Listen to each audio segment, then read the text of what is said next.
함께 기도하시겠습니다. 우리 주 하나님 감사드리옵나이다. 우리에게 하루를 허락하여 주심에 진심으로 감사드리옵나이다. 이 시간 우리가 하나님께 드리는 예배가 신령과 진정으로 되어서 하나님께서 기뻐 받으시는 예배가 되게 도와주시옵소서. 이 모든 말씀 예수 그리스도의 이름으로 기도드리옵나이다. 아멘. 오늘 하나님께서 우리에게 주시는 말씀은 출애굽기 20장입니다. 출애굽기 20장 12절부터 17절까지의 말씀입니다. 저와 여러분이 함께 합독하여 읽도록 하겠습니다.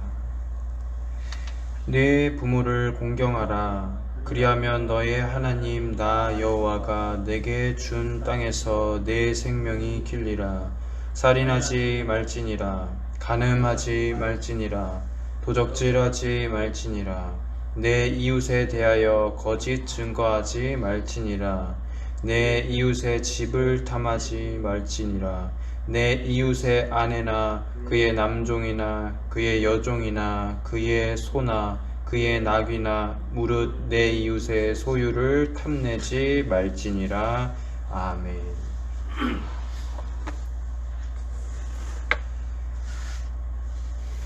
종교개혁자 칼빈은 율법으로부터 우리가 어떤 것을 배워야 하는지에 대해서 기독교 강요 책에서 설명합니다. 우리는 율법으로부터 창조주 하나님을 배운다고 칼빈은 말하죠. 창조주 하나님께서는 우리에게 아버지이시기도 하시고 주님이시기도 하지요. 그분은 복합적인 성품을 가지고 계신데 이 말인즉슨 우리가 그분을 어떻게 대해야 하는지를 잘 알려주는 말이라 할 수 있습니다. 많은 사람들이 하나님을 인격적으로 만나 뵈었을 때에 내가 만났던 하나님은 어떤 분이었지 하고 기억을 되새깁니다. 성경 속을 살펴보다 보면은 하나님께서는 여러 인물들에게 자신을 계시하실 때에 다양한 하나님의 성품을 그들에게 보여주셨죠.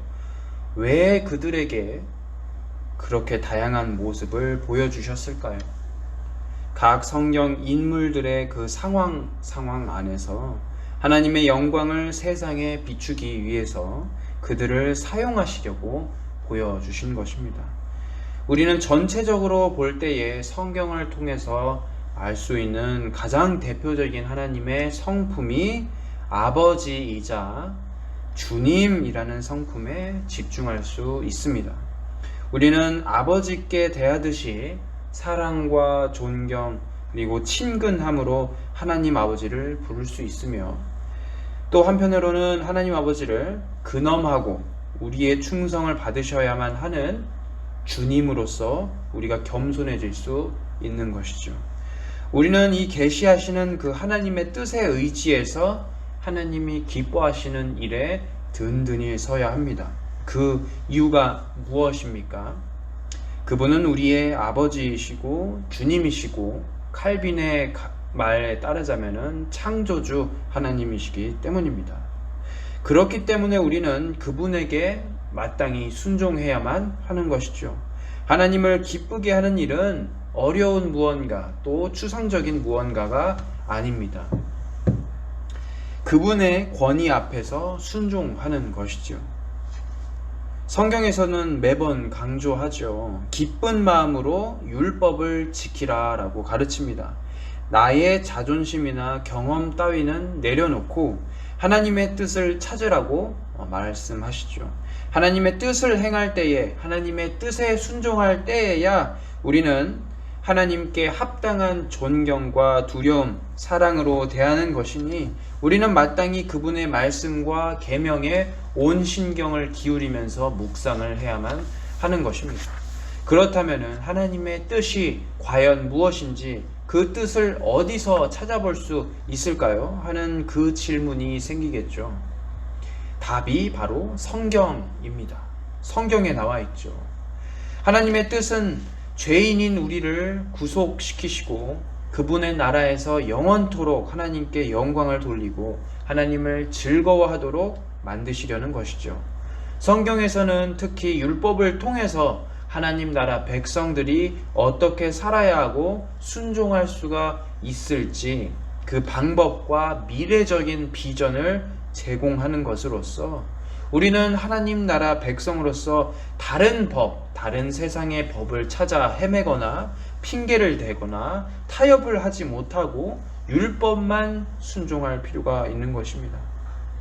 그래서 많은 사람들이 주장하는 율법을 오늘날의 관점, 오늘날의 현대적 분위기에 맞게 재해석하는 일은 굉장히 위험한 일이죠. 우리는 하나님의 계명을 1.1획이라도 추가하거나 제거할 수가 없기 때문입니다. 하나님은 어떤 분이시죠? 하나님은 불변하시는 하나님이십니다. 그 기준이 명확하고 또 변하지 않기 때문에 어떤 상황 속에서도 하나님께서는 우리가 그분의 뜻을 지키길 원하십니다.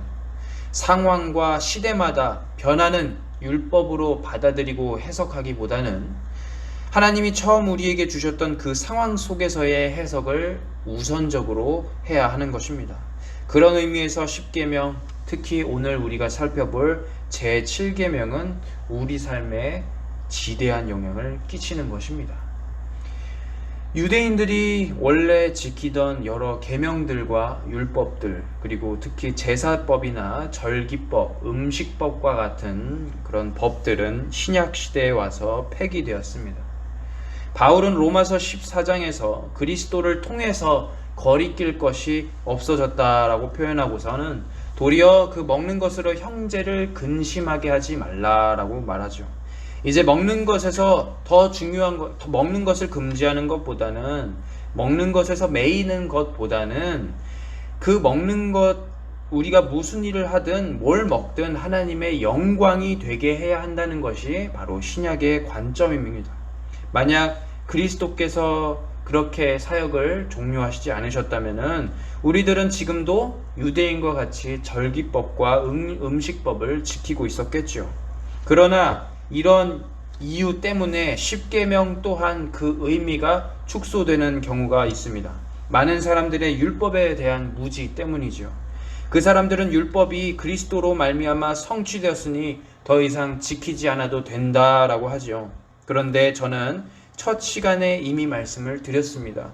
10계명은 하나님의 규범으로서, 도덕법으로서 신자가 반드시 지켜야 하는 것이며 그리스도께서도 산상수훈에서 그 법을 다시 선포하심으로 중요성을 강조하셨다고 말씀을 드렸습니다. 따라서 우리들은 이 현대적 시각에서는 지키는 것이 굉장히 미련해 보이고 불필요해 보이는 10계명을 오히려 우리의 규범과 우리의 자랑으로 삼고 수호해야만 합니다. 이 10계명은 우리에게 선생이 되지요. 그러나 완벽한 선생이라기보다는 우리의 죄악을 깨닫고 그리스도를 의지하라고 말해주는 초등 교사로서의 능력을 가집니다. 따라서 우리들은 율법을 통해서 그리스도를 바라보게 되고 의지하게 됩니다. 나의 모습이 얼마나 죄되고 주님 앞에 얼마나 설 수 없을 만큼 보잘것없는 존재라는 사실을 깨닫고 한탄하게 될 때에야 우리는 겸손하게 하나님 앞에 무릎 꿇을 수가 있는 것입니다. 또 우리는 순종의 필요성을 절실히 느끼게 되니 율법의 기능은 우리를 그리스도로 데려가서 순종하도록 만드는 거울과 같은 것이죠.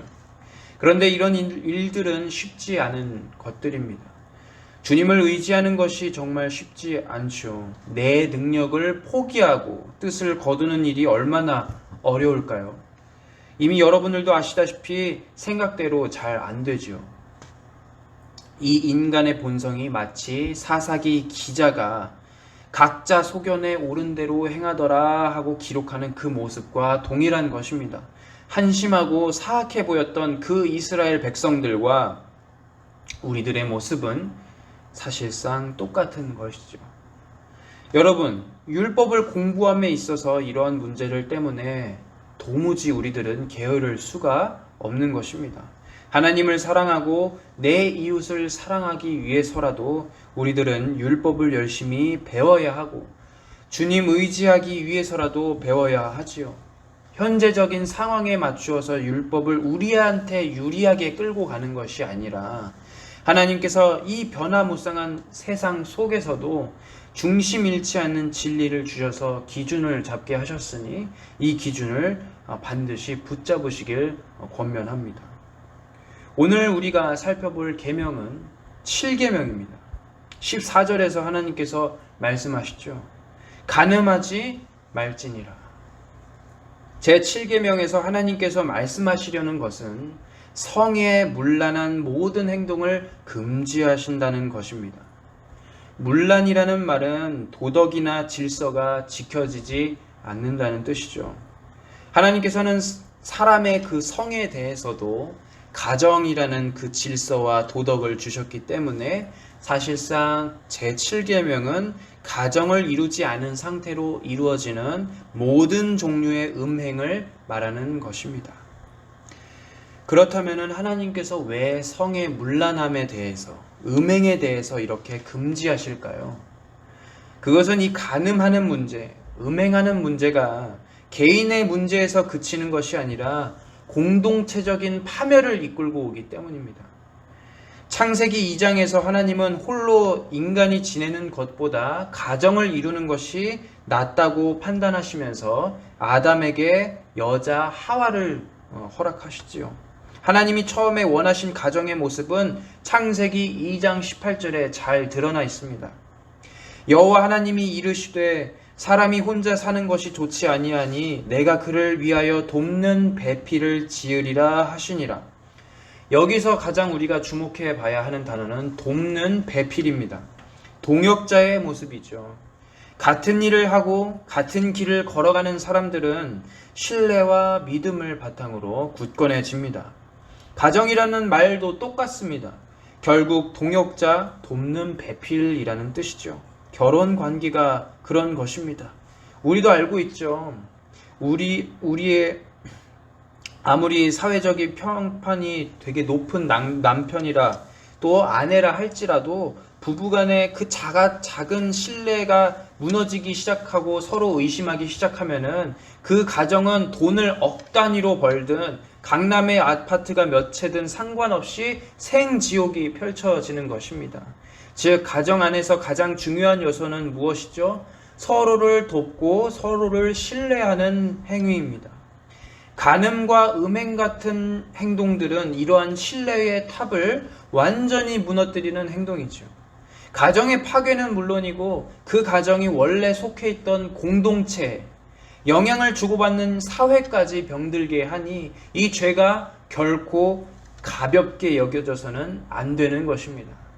하나님은 공동체의 그 가장 기본적인 단위인 가정을 우리에게 허락하셨는데 그 가정이 깨지기 시작하면은 공동체 역시 무너지게 됩니다. 그런데 하나님의 앞에서 첫 번째 가정이 완전히 무너졌죠. 아담과 하와가 서로 삿대질을 하면서 싸우는 모습을 바라보시는 하나님의 그 심정이 어땠을까요?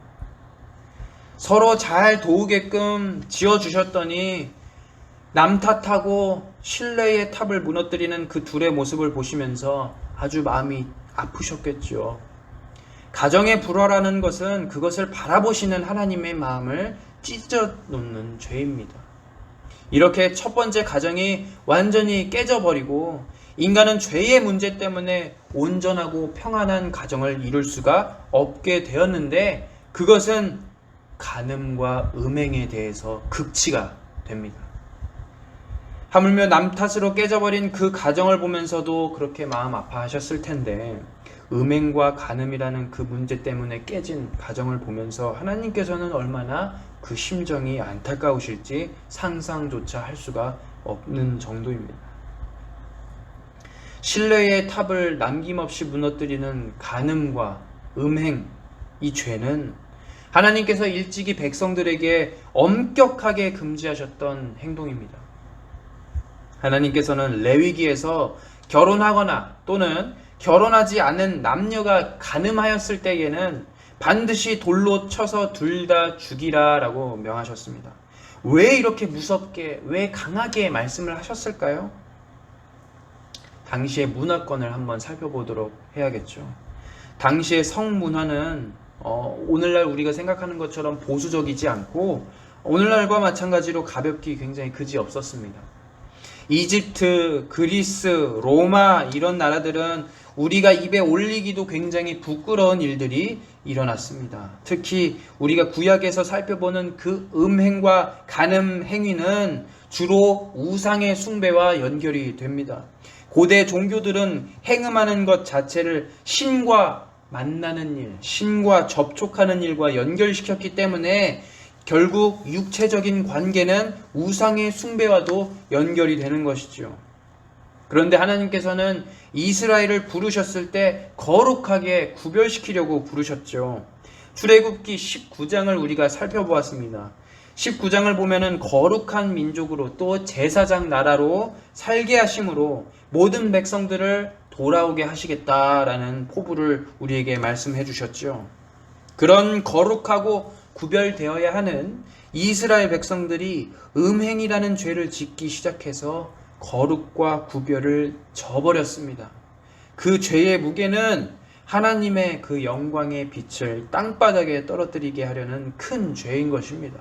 그래서 하나님은 아까 말했듯이 언제나 음행과 간음에 대해서는 가차 없이 처벌하시는 것이지요. 특히 이 장면을 비롯해서 민수기 25장에 하나님이 얼마나 진노하시는지를 잘 기록해 있는데 백성들이 민수기 25장을 보면은 부올에 머물 때에 모압 여인들과 간음하는 장면들이 있습니다. 여기서 그치는 것이 아니라 25장 2절을 보면은 모압 여인들이 간음한 이스라엘 사람들을 초청해서 자신들이 섬기는 신들에게 절하게 했다고 나와 있습니다. 즉 이스라엘 백성들이 간음하고 음행한 대가는 무엇입니까? 하나님을 버리게 되고 그들 스스로가 눈이 매우 어둡게 되어서 다른 신들을 음란하게 쫓아 섬기게 되는 것입니다. 이런 일들에 대해서 하나님은 매우 크게 진노하셨다고 기록하고 있죠. 이어서 민수기 25장의 그 중반 내용에서는 이스라엘의 지도자 중 한 명이 미디안 여인과 가까이 지내는 것을 보고 대제사장 아론의 손자 비느하스가 주님의 분노로 그들을 처단하는 장면이 있습니다. 8절을 읽어드리도록 하겠습니다. 그 이스라엘 남자를 따라 그의 막에 들어가서 이스라엘 남자와 그 여인의 배를 꿰뚫어서 두 사람을 죽이니 연병이 이스라엘 자손에게서 그쳤더라. 하나님께서는 지금 두 사람을 비느하스를 통해서 엄벌하신 뒤에 연병을 그치게 하셨다고 말씀하시죠. 즉 말씀 속에서 하나님은 이스라엘의 음행에 대해서 공적인 책임을 물으신다는 장면이 바로 여기 있는 것입니다. 음행을 저지른 백성들은 우리가 성경에서 봤을 때 비율로 보거나 숫자로 봐도 굉장히 미세한 아주 엄청 적은 수이겠죠. 그러나 하나님께서는 그 사건에 연루되거나 그들을 묵인한 자그마치 24,000명의 목숨을 거두십니다. 그 영향력 아래에 있었던 모든 공동체에 하나님이 책임을 물으시는 것이죠. 그래서 음행이 참 두려운 것입니다. 두려운 죄이죠. 그런데 우리들은 때로 생각할 때에 나의 죄는 나의 문제라고 생각할 때가 있습니다. 간음과 음행도 마찬가지일 것입니다. 나 혼자 아니면 나와 상대방의 문제라고만 생각하겠지요. 그런데 성경은 반드시 그 죄의 결과가 공동체로 전염이 된다는 사실을 말합니다. 기본적 단위였던 가정이 산산조각 나는 것뿐 아니라 자그마치 24,000명이 죽게 되는 그 파멸적인 위기를 똑같이 경험하게 될 것입니다. 우리들은 따라서 구약 성경을 보면서 하나님께서 음행을 대하실 때에 이런 식으로 벌하시는구나 하는 사실을 깨닫고서 우리의 삶이 똑같이 그렇게 벌 받을 것처럼 그렇게 느끼면서 두려워해야 하는 것이 맞는 것이죠. 하지만 그러므로 하나님의 말씀은 굳건합니다. 음행은 개인적인 문제가 아니라 반드시 공적인 책임으로 돌아온다는 사실을 관찰하고서 말입니다. 그런데 우리가 음행을 금해야 하는 이유가 또 있죠. 하나님과 나의 관계 때문입니다. 하나님의 성품을 아까 이야기하면서 대표적인 성품 두 가지를 말씀을 드렸습니다. 아버지이신 주님이신 하나님을 언급했죠. 그런데 구약 곳곳 특히 선지서를 살펴보면은 이스라엘과 하나님은 마치 부부의 관계처럼 표현되는 장면들이 여럿 등장합니다. 하나님은 이스라엘과 유다를 가리켜 나의 신부라 표현하는 것을 거리끼지 않으시는데요. 이 말씀은 우리가 실제로 하나님과 결혼했기 때문에 또 우리 공동체가 여성성을 띠고 있기 때문에가 아니라 바로 하나님과 맺었던 그 언약의 중요한 내용 때문입니다. 하나님께서는 호세아 선지자를 통해서 자신의 가정이 어떻게 깨지게 되었는지를 말씀하십니다. 이스라엘과 자신의 관계가 선지자 호세아와 음녀였던 고멜과의 관계랑 똑같다고 말씀하십니다. 백성은 원래 어떻게 하나님에 대해서 대해야 하죠? 공동체의 주인이신 하나님께 성실하고 신실해야 하는 그 신성한 의무를 가지고 있습니다. 그러나 그것을 저버리고 하나님을 배반하고 다른 신을 쫓아 음행하기를 즐겼죠. 하나님은 그것을 가리켜서 호세아의 집을 나가서 돌아오지 않는 여인인 고멜과 일치시키십니다. 이토록 하나님께서 음행과 간음에 민감하게 반응하시는 이유는 언약 때문인데, 사실 하나님과 상관없는 민족이라면은 하나님은 아무런 신경을 쓰실 필요가 없으시죠. 그러나 우리가 하나님과 결혼 관계처럼 서로에게 언약적인 성실함과 신실함을 계속 보여드려야만 한다면은 이야기가 달라집니다. 우리들은 하나님께만 충성하고 순종하는 아주 지혜로운 그 부인과 같아야 하는 것이죠. 하나님은 여러 차례나 말씀하십니다. 언약에 성실한 자들에게는 100배, 1000배의 상을 내리겠지만 하나님의 언약을 저버리는 자들에게는 다른 나라들의 침략을 주겠고 멸망을 내리겠노라 하셨죠. 이 말은 우리가 알고 있는 그 부부의 관계와는 다를 바가 없는 것입니다. 부부도 하나님 앞에서 선서함으로 이루어지지요. 하나님이 증거하시는 분으로 등장하셔서 이 언약을 지켜보십니다. 그래서 부부 관계 또한 하나님과 이스라엘의 관계처럼 신성한 것입니다. 하나님 앞에서 언약했기 때문이죠. 그런 언약적인 성실함을 누구 하나가 저버리게 된다면은 그것은 단순한 죄가 아니라 하나님과의 언약을 깨뜨리는 심각한 중죄입니다. 따라서 마찬가지로 교회에 속한 우리들의 모습은 어떠해야 할까요? 이미 우리들은 하나님과의 관계가 형성되어 있습니다. 호세아를 통해서 말씀하시고 싶으셨던 하나님의 메시지는 간음하지 말지니라 라는 그 계명과 그 너머에 있는 언약적인 성실함입니다. 왜 우리가 간음해서는 안 됩니까? 우리의 육체적인 간음은 결국 영적인 간음으로도 이어지기 때문이고 하나님의 언약을 저버리게 되기 때문이죠. 그렇다면 영적인 간음은 도대체 무슨 말일까요? 아주 쉽게 말하자면 우상의 숭배이죠. 우리는 유일하게 하나님께만 성실하게 대해야 하는데 하나님 말고 다른 무언가에 우리 모든 정신과 혼을 빼앗겨서 사실상 영적인 간음을 범하게 되는 것이니 우리는 하루빨리 이러한 행위들을 멈추고 우상 숭배를 그만두어야 하는 것이죠. 우리 인생 속에서 또 영적인 삶 가운데서 똑같이 그 중심이 하나님께만 성실하고 집중하는 신실한 신부가 되어야 하지 않겠습니까?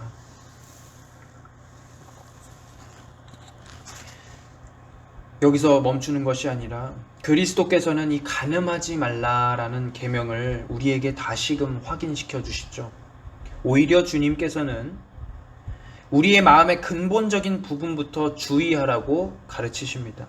사람의 육체를 통해서만 범죄가 일어나는 것이 아니라 우리의 마음에 그 자그마한 불꽃 같던 욕심이 상대방을 향하게 된다면 그것 역시도 간음하는 일이라. 그것 역시도 나와 공동체를 파멸로 이르게 한다라고 말씀하십니다. 어떤 사람들은 이 예수님의 말씀을 가리켜서 오버하지 말라 비웃는 자들도 있겠죠. 왜 시작하지도 않은 일인데 범죄가 성립이 되냐? 우리가 이렇게까지 할 필요가 있나? 하고 묻는 경우가 있을 수가 있습니다. 그러나 여러분, 성경은 분명하게 죄의 원리에 대해서 이야기하죠. 야고보서 1장 15절은 이렇게 말합니다. 욕심이 잉태한 즉 죄를 낳고 죄가 장성한 즉 사망을 낳느니라. 내 마음속에 있는 가장 작은 불씨, 욕망 하나가 어떤 결말을 낸다고 성경은 기록합니까? 사망을 낳는답니다.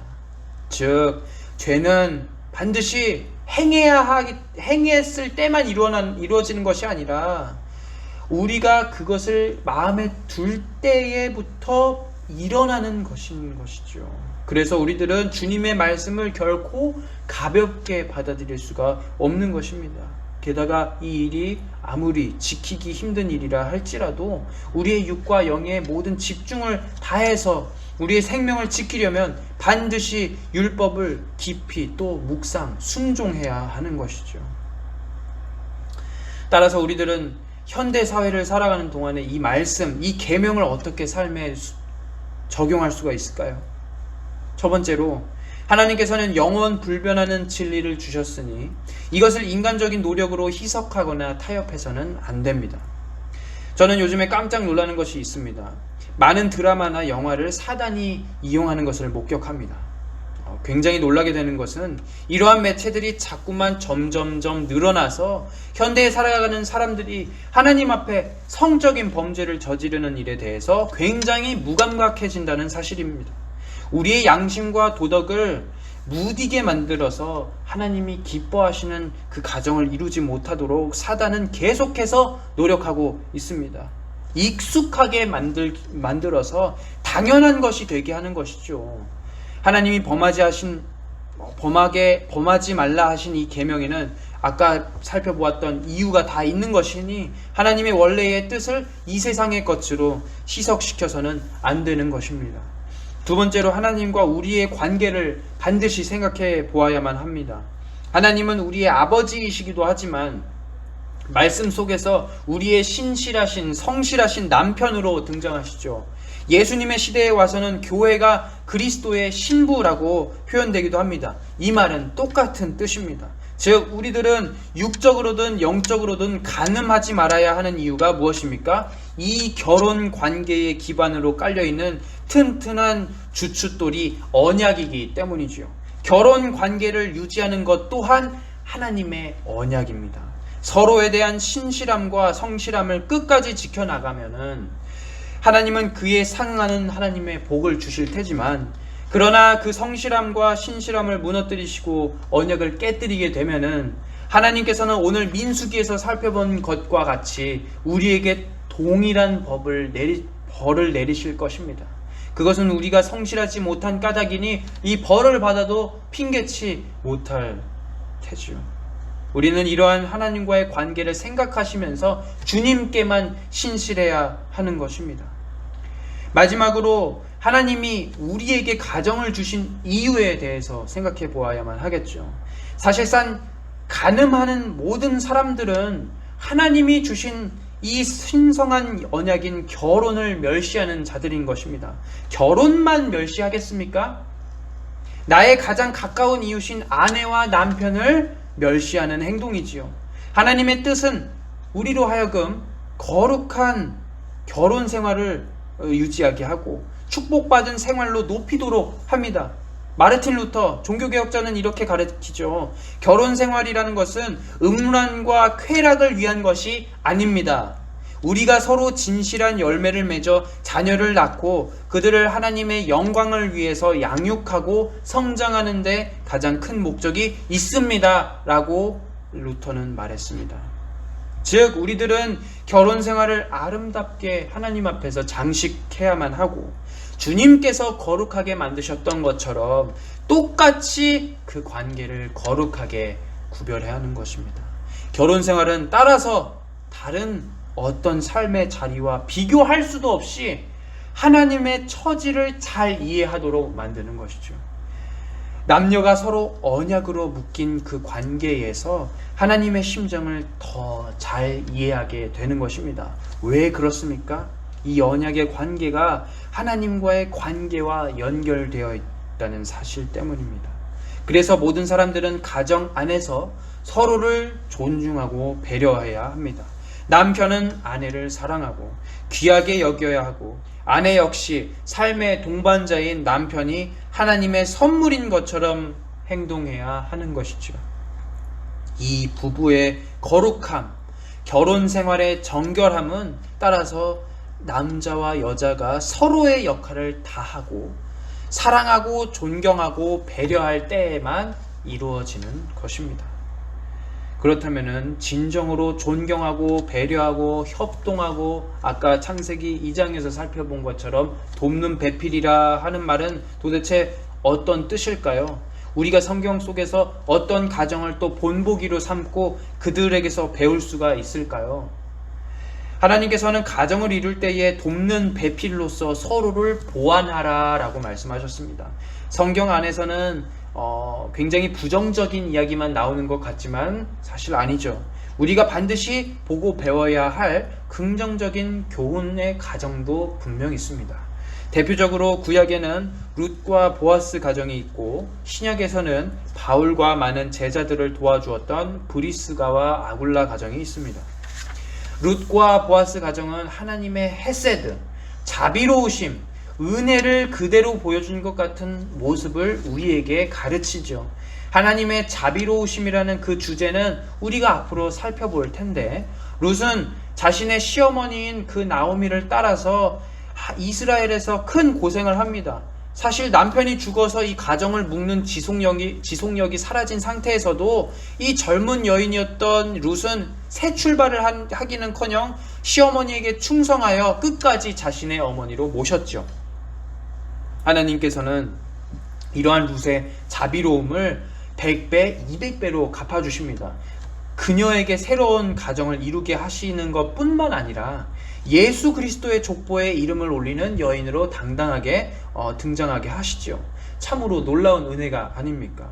룻과 또 보아스를 살펴보면은 만났을 때부터 결혼할 때까지 하나님이 보내주신 선물로 서로를 존중하며 배려합니다. 또 신약에서 브리스가와 아굴라는 로마서 16장에 등장하죠. 브리스가라는 말은 옛 이름입니다. 로마의 귀족의 칭호이죠. 항상 성경은 브리스가와 아굴라, 브리스길라와 아굴라라고 표현하죠. 즉 남편인 아굴라를 먼저 언급하는 것이 아니라 브리스가를 먼저 언급합니다.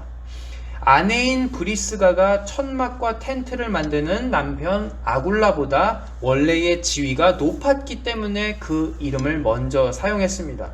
이 브리스가는 로마 귀족의 여인이었을 것으로 확신되는데요. 그런 여인이 어째서 유대인이었던 아굴라를 만났을까요? 사도행전 18장 2절에 브리스가와 아굴라는 로마 황제 글라디우스의 명령 때문에 로마에서 쫓겨났다라고 표현되어 있습니다.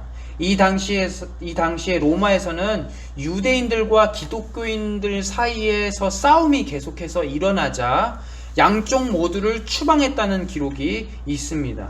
이들 부부가 사도행전 18장에서 바울을 처음 만났다고 기록되어 있을 때에 바울 선생은 그들에게 복음을 전한 기록을 하지 않고, 예수를 전했다 하지 않고 같이 공동생활을 하면서 일을 했다고 했으니, 즉 브리스가와 아굴라는 원래부터 기독교인이었을 가능성이 굉장히 높죠.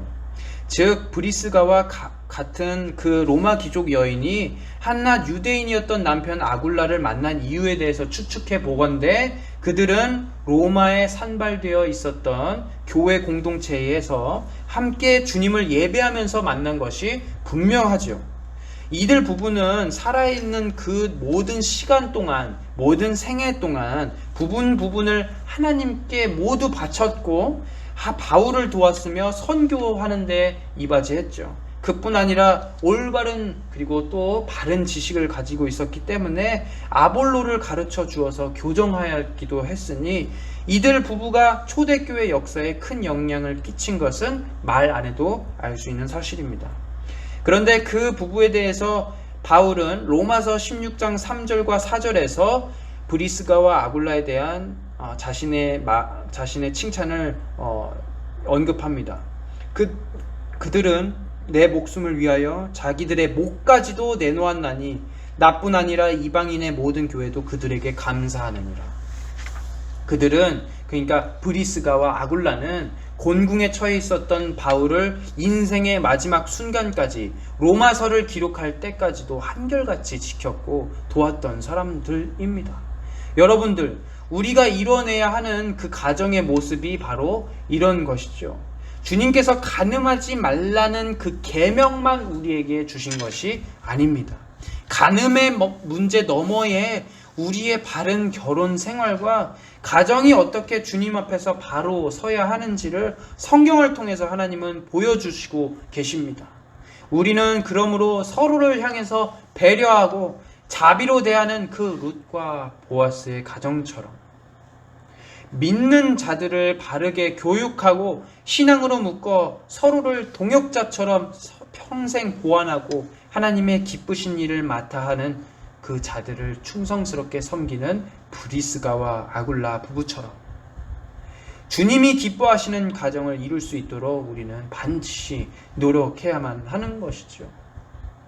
모쪼록 우리들은 이 세상 현대 사회를 살아가는 동안에 우리의 논리와 상황 때문에 율법을 희석시키지 말고 도리어 하나님께서 기뻐하시는 가정의 모습은 무엇일까 하는 끊임없는 고민으로 살며 그 가정, 행복한 가정, 오늘 살펴보았던 룻과 보아스, 그 브리스가와 아굴라 같은 가정을 이룰 수 있도록 주님을 의지하는 하늘소망교회의 모든 믿는 자들이 될 수 있기를 주님의 이름으로 권면합니다. 이 시간 함께 기도할 때에 하나님이 우리에게 주신 그 가정의 의미를 바라보면서 제 7계명을 묵상했으면 좋겠습니다. 우리와 하나님이 언약적인 성실함을 서로에게 합당하게 보여주어야 하듯 우리의 부부 사이에서도 언약적인 성실함을 보여야 하죠. 때로는 이 단계가 매우 어렵습니다. 믿지 않는 배우자라고 하면은 고민이 더 커질 것입니다. 그러나 그럴 때마다 주님의 마음을 배워야 합니다. 주님께서는 언약을 저버리신 적이 단 한 번도 없으시죠. 우리들은 주님의 자녀이니 언약적인 성실함을 가지고 끝없이 우리의 배우자를 위해서 함께 기도하기를 그치지 말아야 합니다. 마지막으로 간음의 문제 너머에 우리의 바른 공동체 생활이 있음을 압니다.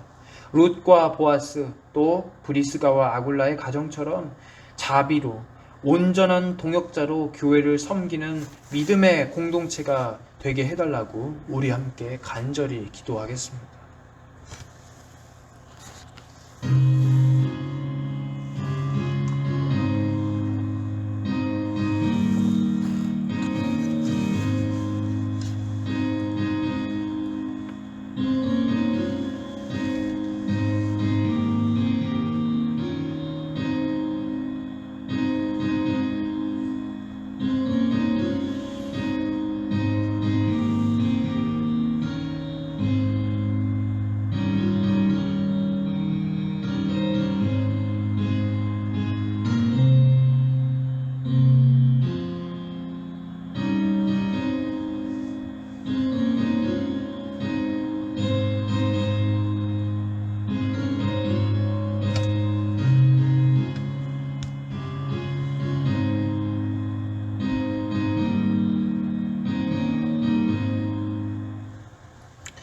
주님 감사드리옵나이다. 우리를 항상 언약적인 성실하심으로 대해주셔서 우리들은 은혜로 말미암아 또 말씀을 들을 수 있는 생명을 부지함을 압니다. 주님, 우리의 인생 속에서 계속해서 주님의 말씀을 희석시키려는 세상의 노력을 봅니다. 그 가운데 우리 그리스도인이라 하는 자들도 주님의 말씀을 현대적으로 타협하려는 노력을 하는데, 우리들은 그렇게 하지 않고 세상의 밝은 빛과 짠 소금이 되어 손가락질, 비웃음 당하는 일이 있더라도 주님께 끝까지 충성하는 하늘소망교회 모든 성도들 되도록 도와주시옵소서. 이 모든 말씀 살아계신 우리 주님 예수 그리스도의 이름으로 기도드리옵나이다. 아멘. 하늘에 계신 우리 아버지여, 이름이 거룩히 여김을 받으시오며 나라의 임하옵시며 뜻이 하늘에서 이룬 것 같이 땅에서도 이루어지이다. 오늘날 우리에게 일용할 양식을 주옵시고, 우리가 우리에게 죄 지은 자를 사하여 준 것 같이 우리 죄를 사하여 주옵시고, 우리를 시험에 들게 하지 마옵시고 다만 악에서 구하옵소서. 대개 나라와 권세와 영광이 아버지께 영원히 있사옵나이다. 아멘.